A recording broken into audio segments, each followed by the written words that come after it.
नमस्कार साथियों। आप सभी लोगों का नंदिनी आईएएस में स्वागत है। आशा है आप सभी लोग स्वस्थ होंगे। दोस्तों, आज हम करने जा रहे हैं क्लास 11th एनसीईआरटी ज्योग्राफी का अध्याय नंबर 12, यानी इसमें हम देखेंगे, इसको बोलेंगे हम इकाई नंबर 5। इससे पहले हमारी इकाई 4 हो चुकी हैं। ठीक है, तो जिन्होंने नहीं की है तो आप जाके यूट्यूब पर वीडियो देख लीजिए। सारी क्लासें आपको क्लास 11th की चैप्टर वाइज चैप्टर आपके यूट्यूब पर अवेलेबल है। ठीक है, तो आप अपने ज्योग्राफी के कॉन्सेप्ट को क्लियर करिए। ठीक है ना। जिसमें हम आज पढ़ेंगे जल, महासागर। इस इकाई के विवरण में आप देखिए जलीय चक्र, महासागर, अंत, समुद्री उच्चावच, लवणता एवं तापमान का वितरण, महासागरीय तरंगे, ज्वार भाटा एवं धाराएं, इसमें पढ़ेंगे। ठीक है दोस्तों, ये टॉपिक हमारे लिए इम्पोर्टेंट क्यों है? क्योंकि यहाँ पे आप देखेंगे, आपने जब अपने PYQ जब सॉल्व करते होंगे तो यहाँ से आप देखेंगे कि जल धाराओं से कोई ना कोई क्वेश्चन बना हुआ होता है ना। कोई ना कोई क्वेश्चन हमें यहाँ से बना हुआ मिला है, इसीलिए हमें इसको ध्यान से पढ़ना है। समुद्र की गहराई कैसी है, महाद्वीप मगर तट क्या होते हैं, महाद्वीप डाल क्या होती है, नितल मैदान क्या होती है, खाइयाँ कैसे बनती हैं, इन सारी चीज़ों को इसमें हम जानेंगे। ठीक है, तो दोस्तों इससे शुरू करने से पहले आपसे रिक्वेस्ट है, आप हमारे नंदिनी इस पर अगर पहली बार आए हैं तो आप वीडियो को लाइक करें, शेयर करें। अगर आपके बारे कोई डाउट हो तो आप कमेंट करें। अगर आप चैनल पर पहली बार हैं तो आप इसे वीडियो को अवश्य ही लाइक करें, फिर दोस्तों शेयर करें और चैनल को सब्सक्राइब करें। देखिए दोस्तों, ये चैप्टर हमारा अध्याय नंबर 12, ठीक है, इसका नाम है महासागरीय जल। महासागरीय जल, ठीक है। तो इसकी बात इसमें की गई है और इसके बारे में तो आज जानेंगे। देखिए, विचार करिए कि अगर जल ही ना रहे पृथ्वी पर तो पृथ्वी कैसी होगी बिना जल की? कि आज जिन महासागर जल भरा हुआ है, अगर वहां जल ना पाया जाए तो वो कैसा लगेगा आपको? थोड़ा विचार करिए। जिस जल को पीने के लिए यूज करते हैं वो कहाँ से आता है? क्या जल एक स्थान से दूसरे स्थान पर चलायमान होता है? क्या महासागर जल क्या पृथ्वी पर आता है? इन सारी चीज़ों को हम इसमें जानेंगे। दोस्तों बने रहिए शुरू से लेकर अंत तक इस वीडियो में। वीडियो हमारी इंटरेस्टिंग है, टॉपिक हमारा इंटरेस्टिंग है और आपको हमें जानना जरूरी है। ठीक है, चलिए शुरू करते हैं हम इसको। देखिए, क्या आप जल के बिना जीवन की कल्पना कर सकते हैं? कहा जाता है कि जल ही जीवन है। क्या है? जल ही जीवन है।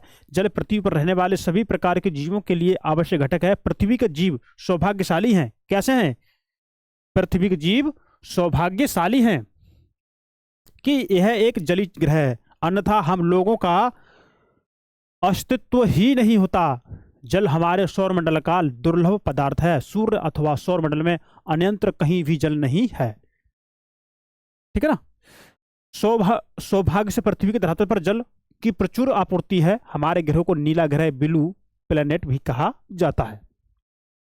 जलीय चक्र, देखिए, जल एक चक्री संसाधन है जिसका प्रयोग किया जा सकता है। जल एक चक्र के रूप में देखेंगे, महासागर से धरातल पर और धरातल से महासागर तक पहुंचता है एक चक्र में। महासागर से आया धरातल पर और धरातल से कहां पहुंचा? महासागर में। महासागर तक पहुंचता है जलीय चक्र। पृथ्वी पर, इसके नीचे व पृथ्वी के ऊपर वायुमंडल में जल के संचलन की व्याख्या करता है, ऊपर व नीचे। ठीक है, जलीय चक्र करोड़ों वर्षों से कार्यरत है, वैसे नहीं, करोड़ों वर्षों से, और पृथ्वी पर सभी प्रकार का जीवन इसी पर निर्भर करता है। वायु के बाद जल पृथ्वी पर जीवन के अस्तित्व के लिए सबसे आवश्यक तत्व है। पृथ्वी पर जल का वितरण असमान है। कैसा है? असमान है। बहुत से क्षेत्रों में जल की प्रचुरता है जबकि बहुत से क्षेत्रों में यह सीमित मात्रा में उपलब्ध है। जलीय चक्र पृथ्वी के जलमंडल में विभिन्न रूपों अर्थात गैस, तरल व ठोस में जल का परिसंचरण होता है, परिसंचरण है। इसका संबंध महासागरों, वायुमंडल, भूपृष्ठ, अधस्तल और जीवों के बीच जल के सतत आदान प्रदान से भी है। अब देखिए, मृदा वेधन, भूमिगत प्रवाह, महासागर। ठीक है, अब देखिए, यहां से जल उठा, ऊपर संग्रहण हुआ, वर्षा हुई, फिर देखिए वाष्प यहाँ पर। अब देखिए सागर में देखेंगे आप लोग, ये इसमें जिस पर लोग रहते हैं उत्तराखंड पे देखेंगे, वर्षा होने से पहले क्या हुआ? बादल बने, संग्रहण हुआ, वाष्पन, से संग्रहण हुआ, फिर क्या बोलेंगे यहाँ पर वर्षा होगी। ऐसे आप यहाँ पर देखिए, तो देखिए इसमें मृदा वेदन हुआ, भूमिगत प्रवाह हुआ, फिर ये कहाँ पहुंचा, सागर के पास पहुंच गया, ये सागर वाली जगह पर है ना। तो ये क्या, ये महासागर हो गया। यहाँ पर बाष्पीकरण हुआ, प्रसरण हुआ, फिर ये वायु का द्वारा अभिगमन हुआ, वायु यहाँ से यहाँ पहुंची, फिर इसका संग्रहण हुआ, बारिश हो गई, है ना, ये बात है। अब देखिए 12.1 जल चक्र के घटक एवं प्रक्रियाएं घटक प्रक्रियाएं। महासागरों में संग्रह जल, वाष्पीकरण, वाष्पोत्सर्जन, ऊर्ध्वपतन है, ऊर्ध्वपातन। वायुमंडल में जल संग्रहण, वर्षण। हिम एवं बर्फ में पानी का संग्रहण, हिम पिघलने पर नदी नालों के रूप में बहना। क्या, हिम पिघलने पर नदी नालों के रूप में बहना। धरातली जल बहाव, जलधारा के रूप में ताजा जल संग्रहण व जल रिसाव। भौम जल संग्रहण, भौम जल का विसर्जन के धरने। ठीक है, पृथ्वी पर पाए जाने वाले जल का लगभग 71% भाग महासागरों में पाया जाता है। कितना, 71%। ठीक है, मैं थोड़ा 10 आगे पढ़ दूं, सब दिखेगा आपको। शेष जल ताजे जल के रूप में हिमानियों, हेमटोपी, भूमिगत जल, झीलों, मृदा में आर्द्रता, वायुमंडल, तरसरताओं और जीवों में संग्रहित है शेष जल। ठीक है ना। और धरातल पर गिरने वाले जल का लगभग 97 होगा, 97% भाग महासागरों में। एक मिनट, ये तो सही है, ये है 97, ये वाला, ये है 97, ये ठीक है 97। पृथ्वी पर पाए जाने वाले जल का 97% कहाँ पर, महासागरों में पाया जाता है। कहाँ पर, महासागरों में। ठीक है, और ये सही है आपका। और धरातल पर गिरने वाले जल का लगभग 59% भाग महासागरों एवं अन्य स्थानों से बाष्पीकरण के द्वारा वायुमंडल में चला जाता है। ये आप थोड़ा याद रखेंगे। शेष भाग धरातल पर बहता है, कुछ भूमि से रिस जाता है और कुछ भाग हिमनदी का रूप ले लेता है। ठीक है, ये बात है। उल्लेखनीय है कि पृथ्वी पर नवीकरण योग्य जल निश्चित मात्रा में, कैसा, निश्चित मात्रा में, जबकि मांग तेजी से बढ़ती जा रही है, जिसके कारण विश्व के विभिन्न भागों में स्थानिक एवं कालिक दोनों रूपों में जल का संकट पैदा हो जाता है। नदी जल के प्रदूषण ने इस संकट को और अधिक बढ़ा दिया है। आप जल की गुणवत्ता को कैसे सुधार सकते हैं तथा जल की उपलब्ध मात्रा में वृद्धि कर सकते हैं। देखिए, महासागरीय अधस्थल का उच्चावच। महासागर पृथ्वी की बाहरी परत में बृहत गर्तों में स्थित है। इस खंड में हम पृथ्वी के महासागरीय बेसिनों की प्रकृति एवं उनकी भू आकृति का अध्ययन करेंगे। क्या करेंगे, उनकी भू आकृति का अध्ययन करेंगे। देखिए दोस्तों, थोड़ा आप ध्यान से पढ़ेंगे से, है ना। महाद्वीपों के विपरीत महासागर एक दूसरे में इतने स्वाभाविक ढंग से विलय हो जाते हैं कि उनका सीमांकन करना कठिन हो जाता है। इतने स्वाभाविक ढंग से विलय हो जाते हैं। भूगोलविदों ने पृथ्वी के महासागरीय भाग को 5 महासागरों में विभाजित किया है। देखिए नाम क्या है उनके, देखिए प्रशांत महासागर, अटलांटिक महासागर, हिंद महासागर, दक्षिणी महासागर एवं आर्कटिक। अनेक समुद्र, खाड़ियां, गल्फ तथा अन्य निवेशिकाएं इन 5 बड़े महासागरों के ही भाग हैं, इनके ही भाग हैं। ठीक है ना, जो आप पढ़ते हो। महासागरीय अधस्थल का प्रमुख भाग समुद्र तल के नीचे 3 से 6 किलोमीटर के बीच पाया जाता है। कितना, 3 से 6 किलोमीटर के बीच, मतलब ये 3 से 6 किलोमीटर नीचे भाग है, 3 से लेकर 6 किलोमीटर के बीच, मतलब मोटी परत है। और इसके ऊपर क्या है, सागर का जल भरा हुआ है। ये बात उन्होंने कह रखी है। ठीक है ना।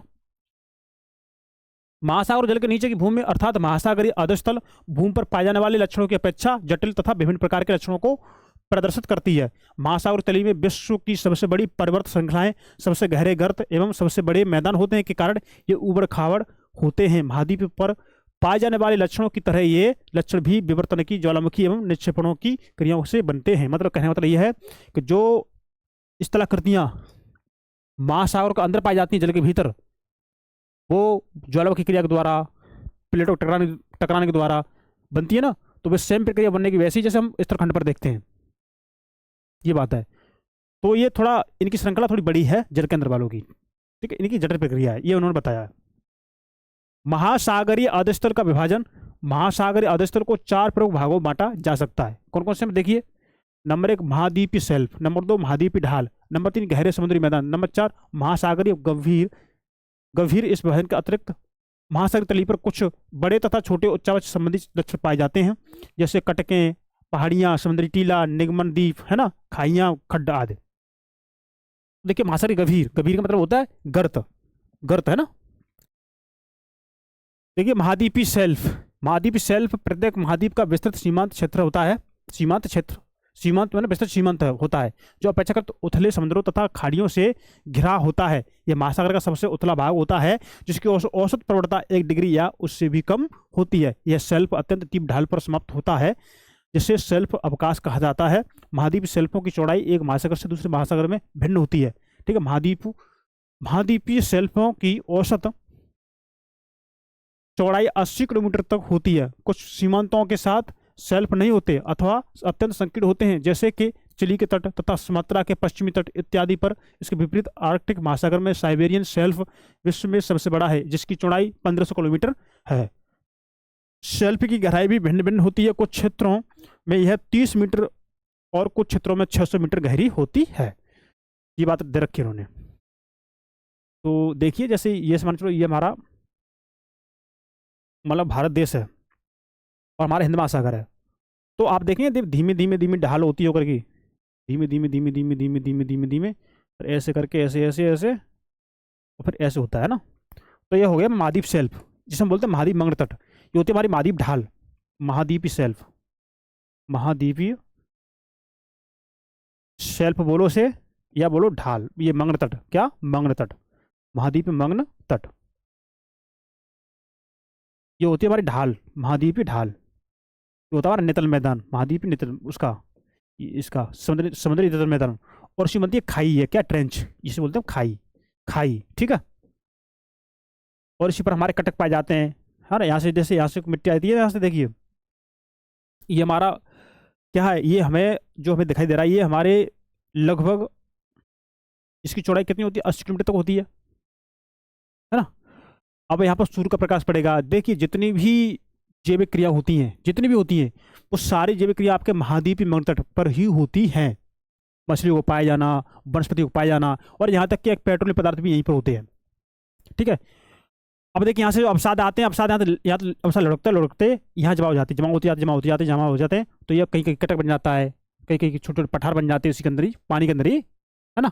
और कटक टाइप में बोलते हैं उनको। ठीक है, और इसमें कहीं कहीं पर्वत के अंदर इसके पर्वत भी बन जाते हैं, ज्वालामुखी पर्वत भी बन जाते हैं। ठीक है, और इसमें शैवाल जी मूंगा द्वीप है ना, वो भी बन जाते हैं इसमें।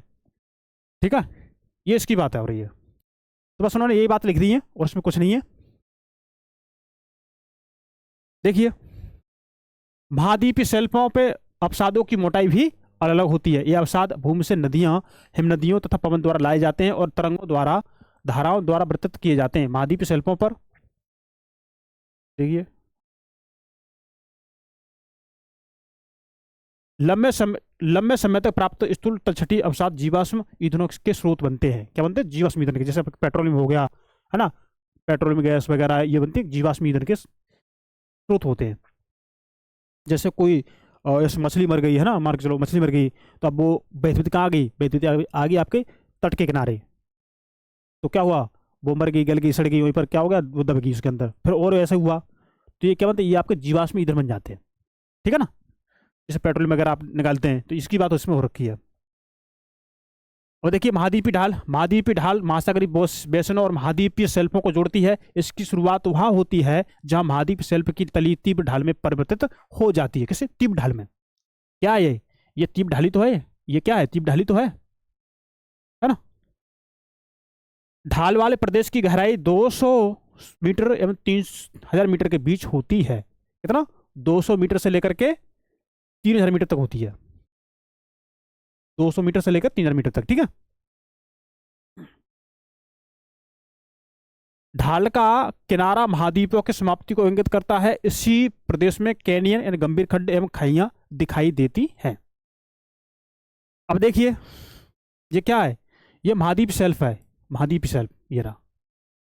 ठीक है, अब देखिए महासागरीय गर्त है, ये क्या है, महासागरीय गर्त है, भूपट्टी है ना। अब देखिए महाद्वीप किनारा, महाद्वीप भार ये रहा, महाद्वीप ढाल ये रहा, ये क्या महाद्वीप ढाली तो है, ये महाद्वीप ढाल है। ये क्या मंगल तट हो गया, शेल्फ भंग। अब देखिए ये बेतली पहाड़ियां होती हैं, जैसे कोई नितल होता ना, जैसे हमने इसमें दिखाया ये नितल है ना। अब इसमें पहाड़ी, कहीं पहाड़ियाँ पाई जाएंगी, कहीं कहीं पर्वत पाए जाएंगे, गर्त भी पाई जाएंगी। ठीक है, तो उसमें बात कर रखी है। देखिए तो ये हो गई समुद्री खाई, जो गर्त जो हमने ये दिखाई ना, ये वाली, ये क्या है, ये गर्त खाई तो है, ये खाई तो है। उन्होंने यहाँ दिखा दिया। तो देखिए ये आपकी खाई हो गई, क्या है, ये आपकी खाई हो गई। ये ये क्या है, ये बेतली पहाड़ी क्षेत्र हो गया, ये आपका बेतली मैदान है। निम्न है ना, निगमन द्वीप हो गया, मतलब जो ऊपर उठाते हैं, जो समुद्र में चमकते हैं ऊपर द्वीप से, वो आपके निगमन द्वीप हो गए, है ना। ये आपके समुद्री टीला हो गए। अब देखिए विभंग, महासागर कटक हो गए, क्या है, ये कटक है, ये क्या है, कटक नीचे नीचे हम देखेंगे, जो नीचे नीचे पर्वत में छोटे छोटे पर्वत से बन जाते हैं, हल्के हल्के पहाड़ी से बन जाती हैं, वो क्या है, महाद्वीप कटक है वो। ठीक है, स्विफ्ट अनुपात विभंग। ठीक है, अब देखिए महासागर, मध्य महासागर कटक है ये। तो इस सारी बातों को मैंने उसमें बता दिया है। ठीक है, गंभीर सागरी मैदान, देखिए गंभीर सागरी मैदान महासागरी बेसिनों के मंद ढाल वाले क्षेत्र में होते हैं। ये विश्व के सबसे चिकने तथा सबसे सपाट हैं भाग है। इसकी गहराई 3000 से लेकर 6 मीटर के बीच होती है। ये मैदान महीन कणों वाले अवसादों जैसे मृतका एवं गाद के ढके होते हैं। ठीक है, इससे ढके होते हैं। महासागरी गर्त, ये महासागरों के सबसे गहरे भाग होते हैं। ये गर्त अपेक्षाकृत खड़े किनारों वाले संकीर्ण बेसिन होते हैं। अपने चारों ओर की महासागर तली की अपेक्षा ये 3 से 5 किलोमीटर तक गहरे होते हैं। कहते हैं 3 से लेकर 5 किलोमीटर गहरे होते हैं। ये महाद्वीपी ढाल के आधार तथा द्वीपी चाप के पास स्थित होते हैं एवं सक्रिय ज्वालामुखी तथा प्रबल भूकंप वाले क्षेत्रों से संबंधित होते हैं। यही कारण है कि ये प्लेटों के संचलन के अध्ययन के लिए काफी महत्वपूर्ण है। अभी तक लगभग 57 गर्तों को खोजा गया है, जिनमें से 32 प्रशांत महासागरों में, 19 अटलांटिक महासागर में एवं 6 हिंद महासागर में स्थित है। उच्चावच की लघु आकृतियां देखिए, ऊपर बताए गए महासागरीय अधस्तल के प्रमुख उच्चावचों के अतिरिक्त कुछ लघु किंतु महत्वपूर्ण आकृतियां महासागरों के विभिन्न भागों में प्रमुखता से पाई जाती हैं। मध्य महासागरीय कटक, देखिए एक मध्य महासागरीय कटक पर्वतों की दो श्रृंखलाओं से बना होता है, जो एक विशाल अवनमन द्वारा अलग किए गए होते हैं। इन पर्वत श्रृंखलाओं के शिखर की ऊंचाई 2500 मीटर तक हो सकती है तथा इनमें से कुछ समुद्र की सतह तक भी पहुंच सकती है। इसका उदाहरण आइसलैंड है, जो मध्य अटलांटिक कटक का एक भाग है। जैसे दो पर्वत है ना ये अब ये जो हमारे डूबे हुए समुद्र में तो वह हमारे कटक हो गई है। कभी कभी ये यहाँ तक, इनकी ऊंचाई यहाँ तक पहुंच जाती है, कभी कभी बाद में चमक भी उठते हैं धीमे धीमे धीमे। ठीक है, ये बात उन्होंने रखी है। जो मध्य अटलांटिक कटक का एक भाग है। और देखिए समुद्री टीला यह नुकीले शिखरों वाला एक पर्वत है, जो समुद्री तली से ऊपर की ओर उठता है, किंतु महासागर के सतह तक नहीं पहुंच पाता। समुद्री टीले ज्वालामुखी के द्वारा उत्पन्न होते हैं। ये 3000 से 4500 मीटर ऊंचे हो सकते हैं। एम्परेयर समुद्री टीला, जो प्रशांत महासागर में हवाई द्वीप समूह का विस्तार है, इसका एक अच्छा उदाहरण है। ठीक है, सबसे सपाट जलमग्न कैनियन, देखिए ये गहरी घाटियां होती हैं। क्या होती हैं? गहरी घाटियां होती हैं। ये क्या, जिनमें से कुछ की तुलना कोलोरेडो नदी की ग्रैंड कैनियन से की जा सकती है। कई बार ये बड़ी नदियों के मुहाने से आगे की ओर विस्तृत होकर महाद्वीपी शेल्फ व ढालों को आर पार काटती नजर आती हैं। ठीक है ना। हडसन कैनियन विश्व का सबसे अधिक जाना माना कैनियन है। क्या है? हडसन कैनियन विश्व का सबसे अधिक जाना माना कैनियन है। देखिए निमगन द्वीप देखिए, ये चपटे शिखर वाले समुद्री टीले हैं। इन चपटे शिखर वाले जलमग्न पर्वतों के बनने की अवस्थाएं क्रमिक अवतरण के साक्ष्यों द्वारा प्रदर्शित होती हैं। अकेले प्रशांत महासागरों में अनुमानतः 10,000 से अधिक समुद्री टीले एवं निगमन द्वीप उपस्थित हैं। निमज्जन उमज्जन है ना, जानते हो। प्रवाल द्वीप, यह उष्णकटिबंधीय महासागरों में पाए जाने वाले प्रवाल भत्तियों से युक्त निम्न आकार के द्वीप हैं, जो कि गहरे अवनमन को चारों ओर से घेरे हुए होते हैं।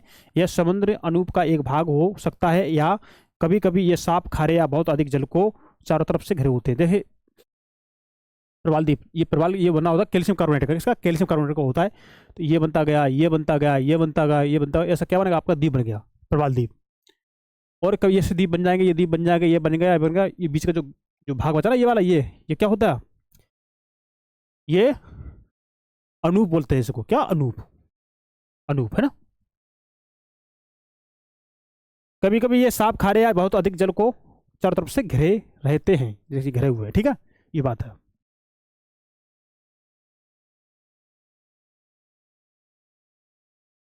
महासागरीय जल का तापमान, देखिए इस खंड में विभिन्न महासागरों में तापमान की स्थानिक एवं ऊर्ध्वाधर भिन्नताओं के बारे में बताया गया है। महासागर जल भूमि की तरह सौर ऊर्जा के द्वारा गर्म होते हैं। स्थल की तुलना में जल के तापमान व शीतलन की प्रक्रिया धीमी होती है। यह है महासागरीय जल का तापमान। कैसे होती है? ये देर में गर्म होते हैं और देर में ठंडे होते हैं, ये बात है। तापमान वितरण को प्रभावित करने वाले कारक, महासागरीय जल के तापमान वितरण को प्रभावित करने वाले कारक निम्न देखिए। एक अक्षांश ध्रुवों की ओर प्रवेशी सौर विकिरण की मात्रा घटने के कारण महासागरों की सतह का जल का तापमान विषुवत वृत्त से ध्रुवों की ओर घटता चला जाता है। विषुवत वृत्त से लेकर के ध्रुवों की तरफ, यानी कि विषुवत से लेकर के, यहाँ विषुवत है ना, ये विषुवत रेखा से लेकर ध्रुवों की तरफ इसके तापमान घटता चला जाता है।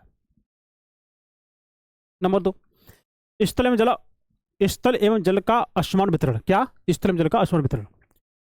उत्तरी गोलार्ध के महासागर दक्षिणी गोलार्ध के महासागरों की अपेक्षा स्थल के बहुत बड़े भाग से जुड़े होने के कारण अधिक मात्रा में ऊष्मा प्राप्त करते हैं। क्या करते हैं? अधिक मात्रा में ऊष्मा प्राप्त करते हैं। नंबर 3, सनातन पवनें स्थल से महासागरों की तरफ बहने वाली पवनें महासागर सतही गर्म जल को तट से दूर धकेल देती हैं, जिसके परिणाम स्वरूप नीचे का ठंडा जल ऊपर की ओर आ जाता है। ठीक है, ऊपर जल को, गर्म जल को पवनें ढकेल देती हैं, फिर नीचे वाला जल होगा वो ठंडा निकलेगा बाहर की तरफ। ये बात उन्होंने कही है। देशांतरी अंतर आता है इसके विपरीत। अभितटीय पवनें गर्म जल को तट पर जमा कर देती हैं और इससे तापमान बढ़ जाता है। ठीक है, अब देखिए नंबर 4, महासागरीय धाराएं, गर्म महासागरीय धाराएं ठंडे क्षेत्र में तापमान को बढ़ा देती हैं। कैसी? जो गर्म जो महासागरीय धाराएं वो ठंडे जल का जो क्षेत्र है वहां पर उसके तापमान को बढ़ा देती हैं, जबकि ठंडी धाराएं गर्म महासागरीय क्षेत्र में तापमान को घटा देती हैं। गल्फ स्ट्रीम गर्म धारा उत्तर अमेरिका के पूर्वी तट तथा यूरोप पश्चिमी तट के तापमान को बढ़ा देती है, जबकि लेब्राडोर धारा, ठंडी धारा उत्तर अमेरिका के उत्तर पूर्वी तट के नजदीक के तापमान को कम कर देती है। ठीक है ना, ये सभी कारक महासागरीय धाराओं के तापमान को स्थानिक रूप से प्रभावित करते हैं। निम्न अक्षांशों में स्थित परिवेष्टित समुद्रों का तापमान खुले समुद्रों की अपेक्षा अधिक होता है, जबकि उच्च अक्षांशों में स्थित परिवेष्टित समुद्रों का तापमान खुले समुद्रों की अपेक्षा कैसा होता है? अपेक्षा तापमान कम होता है। ठीक है ना, ये बात है। अब देखिए, अब देखो तापमान का ऊर्ध्वाधर तथा क्षेत्र वितरण। देखिए, महासागर जल की तापीय गहराई का पार्श्व चित्र यह दिखाता है कि बढ़ती हुई गहराई के साथ तापमान कैसे घटता है। पार्श्व चित्र महासागर के सतही जल एवं गहरी परतों के बीच सीमा क्षेत्र को दर्शाता है। यह सीमा समुद्री सतह से लगभग 100 से 40 यानी 100 से 400 मीटर के नीचे प्रारंभ होती है एवं कई 100 मीटर के नीचे तक जाती है। वह सीमा क्षेत्र जहां तापमान में तीव्र गिरावट आती है। क्या आती है? तीव्र गिरावट आती है। ताप प्रवणता थर्मोक्लाइन कहा जाता है, जहां जल के कुल आयतन का लगभग 90% गहरे महासागर में ताप प्रवणता थर्मोक्लाइन के नीचे पाया जाता है। इस क्षेत्र में तापमान 0 डिग्री सेल्सियस पहुंच जाता है। मध्य एवं निम्न अक्षांशों में महासागर के तापमान की संरचनाओं को सतह से तली की ओर 3 परतों वाली प्रणाली के रूप में समझाया जा सकता है। ठीक है ना, तो इससे पहले हम इसे समझ लेते हैं। देखिए, उन्होंने दिखाया है चित्र में, क्या देखिए कि आर हुई तापमान सेंटीग्रेड है ना, सेल्सियस में, डिग्री सेल्सियस में। देखिए 0, 1, 0, 4, 8, 12, 16, 20, 24। अब देखिए जैसे हम 0 से लेकर के जैसे हम देखेंगे, हम मान चलते हम यहाँ पे आ गए 250 किलोमीटर, ये 250 मीटर गहराई पे आ गए, कितना 250 मीटर गहराई पे आ गए मान लेते हैं हम। तो हमारा तापमान 20 डिग्री सेल्सियस लेकर 24 डिग्री सेल्सियस तक था पहले, धीमे धीमे कम होते होते मान लो चलो ये आ गया हमारा 21 के आसपास आ गया, कितना 21 के आसपास आ गया, 21 डिग्री सेल्सियस के आसपास। अब आप और गहरे आए, अब आप आ गए यहाँ से लेके 500, यहाँ से लेके 1000 मीटर गहराई तक। ठीक है, तो आपका तापमान देखिए कम होता आया, कम होता आया, कम होता आया, और ये आपका आ गया कितना, मान लेते हैं 5 डिग्री सेल्सियस। अब देखिए, अब 1000 से नीचे जब और नीचे आप आ रहे हैं तो फिर तापमान गिर रहा है, धीमे धीमे धीमे धीमे आपके समुद्र के जल के तापमान कम होता रहा है, धीमे धीमे धीमे धीमे धीमे। ठीक है, जैसे आप मान लो 1500 पे आएंगे, तो 1500 पे जैसे आप आए तो आपका तापमान हो गया 4 डिग्री सेल्सियस कम, मतलब 4 डिग्री सेल्सियस हो गया है ना, बढ़ करके। ठीक है, कितना 4, आप आ गए 2000, आप आ गए 2500, तो 25 कितना हो गया आपका, 25 पे मान चलो आपका हो गया ये 3। ठीक है, अब जैसे आप यहाँ पे आ गए 4500 पे, तो 4500 पे कितना हो जाएगा, मान लेते 4500 पे आपका हो जाएगा 2 डिग्री सेल्सियस। ठीक है, तो ये क्या है, ताप प्रवणता है। ये ताप प्रवणता क्या है, इस जल के तापमान और यहाँ के जल के तापमान में जो अंतर है, जो अंतर हुआ वो आ गया आपका ताप प्रवणता। ठीक है ना, ये बात है। तो ये आपकी क्या है, बढ़ती हुई गहराई किसमें, मीटर में, ये बात है। पहली परत गर्म जल महासागर जल की, सब देखिए पहली परत गर्म महासागर जल की सबसे ऊपरी परत होती है। कैसी होती है, सबसे ऊपरी परत होती है, जो लगभग 500 मीटर मोटी होती है और इसका तापमान 20 डिग्री सेंटीग्रेड से 20 डिग्री सेल्सियस से 25 डिग्री सेल्सियस के बीच होता है। कितना, 20 से लेकर के 25 डिग्री सेल्सियस के बीच में होता है, जो आपको दिखा दिया चित्र में है ना। अधिक जो चित्र में दिखाया गया उन्होंने इसी बात को इसमें लिख दिया है, होता है। उष्णकटिबंधीय क्षेत्र में यह परतें पूरे वर्ष उपस्थित होती, कैसे, पूरे वर्ष उपस्थित होती हैं, जबकि मध्य अक्षांशों में यह केवल ग्रीष्म ऋतु में विकसित होती हैं। जो मध्य अक्षांश क्षेत्र है ना, तो मध्य अक्षांश क्षेत्रों में आप देखेंगे ये ग्रीष्म ऋतु में विकसित होती हैं। और दूसरी परत जिसके ताप प्रवणता थर्मोक्लाइन परत कहा जाता है, पहली परत के नीचे स्थित होती है। इसमें गहराई के बढ़ने के साथ तापमान में तीव्र गिरावट आती है।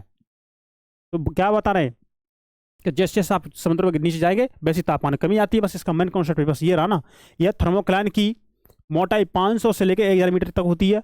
तीसरी परत बहुत अधिक ठंडी होती है तथा गंभीर महासागरीय तली तक विस्तृत होती है। आर्कटिक एवं अंटार्कटिक वृत्तों में सतही जल का तापमान 0 डिग्री सेल्सियस के निकट होता है। ठीक है ना, और देखिए, और इसलिए गहराई के साथ तापमान में बहुत कम परिवर्तन होता है। यहाँ ठंडे पानी की केवल एक ही परत पाई जाती है। कैसी, ठंडे पानी की केवल एक ही परत पाई जाती है यहाँ पर, जो सतह से गंभीर महासागरीय तली का विस्तृत होती है।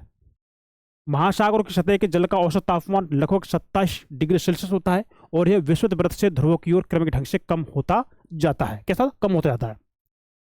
ठीक है, बढ़ते हुए अक्षांश के साथ तापमान के घटने की दर सामान्यतः प्रति अक्षांश 0.5 डिग्री सेल्सियस होती है। औसत तापमान 20 डिग्री अक्षांश पर लगभग 20 डिग्री सेल्सियस से लेकर 40 डिग्री अक्षांश पर 14 डिग्री सेल्सियस तक तथा ध्रुवों के नजदीक 0 डिग्री सेल्सियस होता है। ठीक है ना, उत्तरी गोलार्ध के महासागरों का तापमान दक्षिणी गोलार्ध की अपेक्षा अधिक होता है। क्या बोल रहे हैं, ये बोल रहे हैं कि उत्तरी गोलार्ध के महासागरों का तापमान दक्षिणी गोलार्ध की अपेक्षा अधिक होता है। क्यों होता है भैया, क्योंकि उच्चतम तापमान विषुवत वृत्त पर नहीं बल्कि इससे कुछ उत्तर की तरफ दर्ज किया जाता है। उत्तरी एवं दक्षिणी गोलार्ध का औसत वार्षिक तापमान क्रमशः 19 डिग्री सेल्सियस तथा 16 डिग्री सेल्सियस के आसपास होता है। यह भिन्नता उत्तरी एवं दक्षिणी गोलार्धों में स्थल एवं जल के असमान वितरण के कारण होती है। चित्र 12.4 में महासागरीय सतह के तापमान के स्थानिक प्रारूप को दिखाया गया है। ठीक है, तो ये बोल रहे हैं, देखिए ये हमारा विषुवत रेखा है। तो हम जाएंगे, मान चलो उपोष्णकटिबंधीय उच्च वायुदाब क्षेत्र, यहाँ पर गए तो यहाँ का तापमान है सागरों का वो अधिक होता है विषुवत रेखा की अपेक्षा, और ध्रुव की अपेक्षा इसका तापमान उपोष्णकटिबंधीय क्षेत्र का अधिक होता है। ठीक है, क्यों, यहाँ पर अधिक बारिश होती है इस वजह से, और यहाँ अधिक ठंड होती है इस वजह से। और यहाँ पर क्या होता है, यहाँ ना अधिक बारिश होती है और ना अधिक ठंड होती है, तो इसका तापमान इन दोनों की अपेक्षा ज्यादा होता है। ठीक है, ये बात उन्होंने कही है। यह तथ्य भली भांति जानना चाहता है कि महासागरों का उच्चतम तापमान सदैव उनकी ऊपरी सतहों पर होता है। कहां पर, ऊपरी सतह पर होता है, क्योंकि वे सूर्य की ऊष्मा को प्रत्यक्ष रूप से प्राप्त करते हैं और यह ऊष्मा महासागरों के निचले भागों में संवहन की प्रक्रिया से पारित होती है। परिणाम स्वरूप गहराई के साथ साथ तापमान में कमी आने लगती है, लेकिन तापमान के घटने की यह दर सभी जगह समान नहीं होती। क्या, ये दर कैसी नहीं, सभी जगह समान नहीं होती। 200 मीटर की गहराई तक तापमान बहुत तीव्र गति से गिरता है। कितनी, 200 मीटर गहराई तक, तथा उसके बाद तापमान के घटने की दर कम होती जाती है, जैसे आपको चित्र में देखा है। ठीक है, देखिए, देखो यहां तक तापमान बहुत तीव्र गिरा है, देखिए बहुत तीव्र गिर गया, पर धीमे धीमे तापमान की गिरने की दर धीमे धीमे धीमे धीमे कम होती आती है। ये बात है।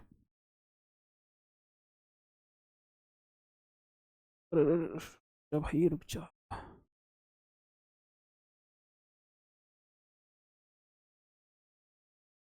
ठीक है, अब देखिए इसको, देखो महासागरों की सतह के तापमान का स्थानीय प्रतिरूप। ठीक है, अब देखिए ये 5 का 5 5 मिल रही है, 15 15 15 20 20, अरे 20 25 28 28 25, समान समान तापमान वाली जो ये रेखाएं ये, ठीक है, इसका 20 है, इसका 15 है, ये 20, ये 15, ये 10, ये 10, इसको क्या है, रेखा मिल रही है। स्थानिक क्या है, प्रतिरूप है ना। तो महासागर की सतह के तापमान का स्थानिक प्रतिरूप है ये। अब देखिए क्या है ये, महासागर जल की लवणता। देखिए, चाहे वर्षा का जल हो या महासागरों का, प्रकृति में उपस्थित सभी जलों में खनिज लवण घुले हुए होते हैं। क्या, उनमें खनिज लवण घुले हुए होते हैं, ठीक है ना।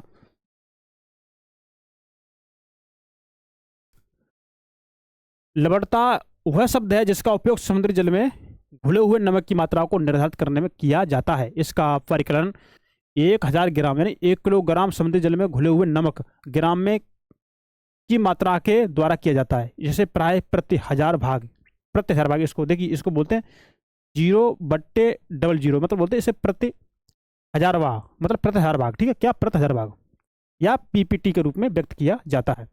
लवणता समुद्री जल का महत्व गुण है। 24.7% की लवणता को खारे जल को सीमांकित करने का उच्च सीमा मान गया है। कितना,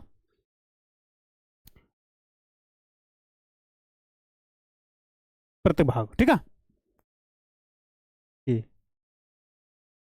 तो अगर आपके, हम इसको देखते हैं, मतलब एक लीटर में नहीं, 1000 ग्राम जल में, 1000 ग्राम मतलब 1 किलोग्राम जल में इसका हम मापन करते हैं, तो उसमें से आपका 24.7 ग्राम की लवणता अगर है तो वो खारे जल को सीमांकित करता है। ये बात उन्होंने कही है, ठीक है ना।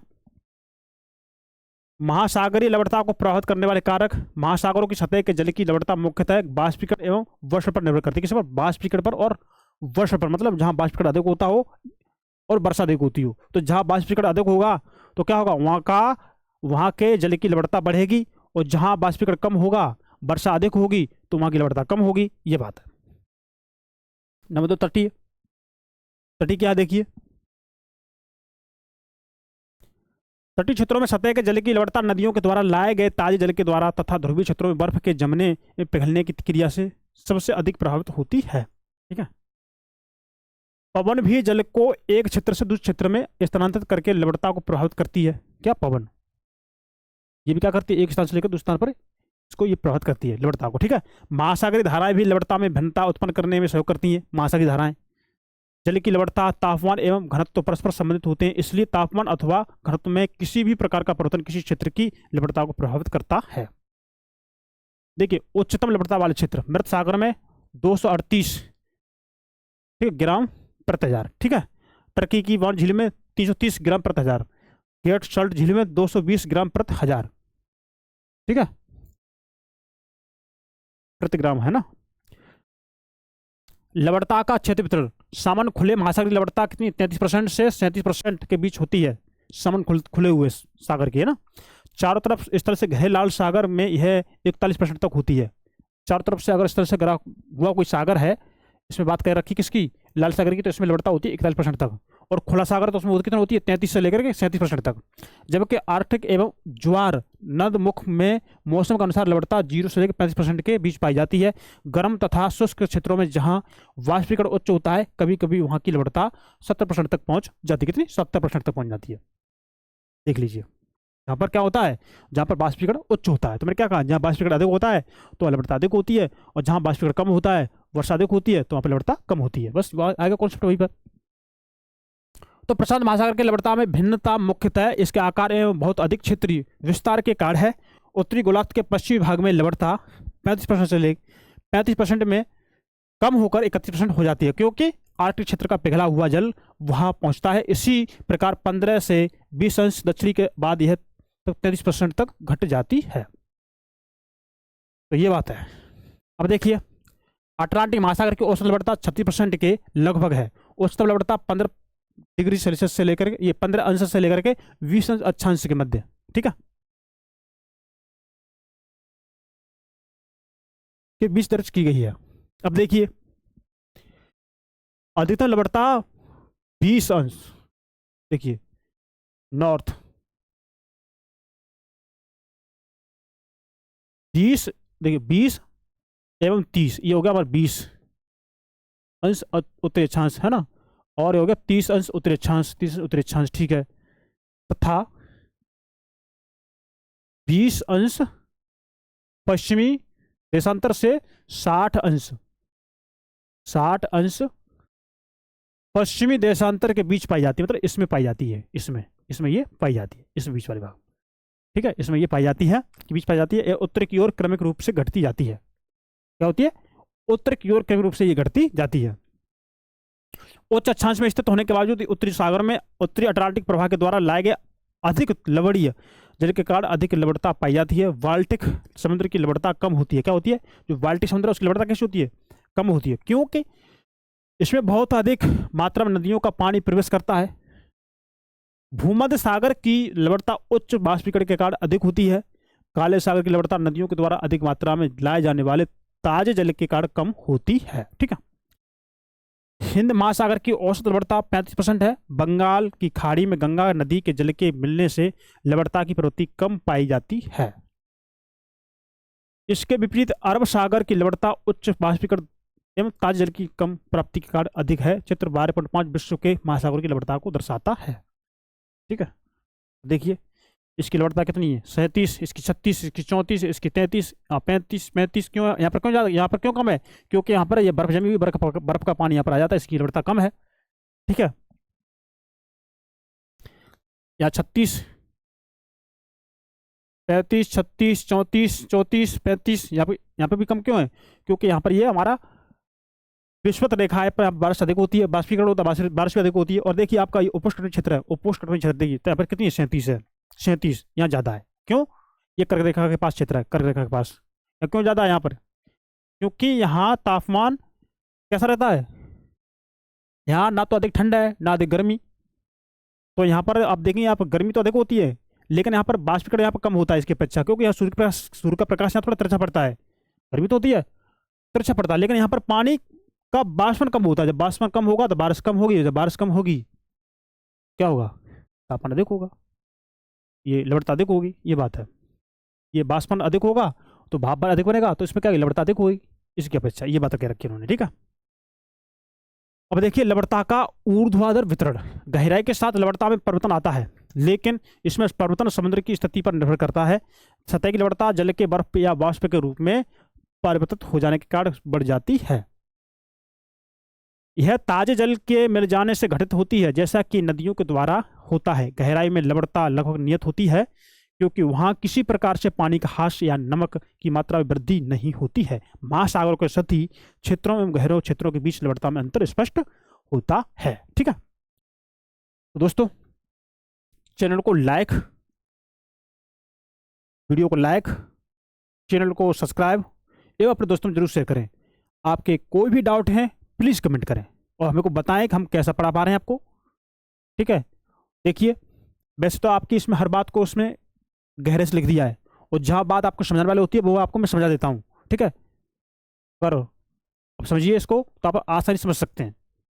चलिए, कम लवणता वाला उच्च जल लवणता व घनत्व वाले जल के ऊपर स्थित होता है। लवणता साधारणतः गहराई के साथ बढ़ती है तथा एक स्पष्ट क्षेत्र जिसे हेलोक्लाइन कहा जाता है में यह तीव्रता से बढ़ती है। क्या करती है? तीव्रता से बढ़ती है। लवणता समुद्र जल के घनत्व को प्रभावित करती है तथा महासागर जल के स्तरीकरण को प्रभावित करती है। यदि अन्य कारक स्तर रहें तो समुद्र जल की बढ़ती लवणता उस घनत्व को बढ़ाती है। उच्च लवणता वाला समुद्र जल प्राय कम लवणता वाले जल के नीचे बैठ जाता है, इससे लवणता का स्तरीकरण हो जाता है। ठीक है, तो दोस्तों ये हमने अपना ये चैप्टर भी खत्म कर लिया। तो देखिए हमने एक कम ही समय में ये चैप्टर हमने फिनिश कर लिया। दोस्तों अब हमारे इसमें मुश्किल से 2 चैप्टर और बचे हुए हैं, तो हम वो भी कवर करा देंगे आपको। तो दोस्तों आपकी क्लास 11th की एनसीईआरटी कवर हो जाएगी। तो दोस्तों आज के लिए हम इतना रखते हैं, मिलते हैं नेक्स्ट क्लास में नेक्स्ट टॉपिक के साथ। तब तक नमस्कार, थैंक यू, गुड बाय। आप लोग ध्यान से पढ़ते रहिए, मन लगा के पढ़ते रहिए। आपके एग्जाम इस बार क्वालिफाई होना चाहिए, ये अपने अंदर मन में भर लीजिए। ठीक है, तो आज के लिए इतना, नमस्ते, थैंक यू, धन्यवाद, टेक केयर, ओके।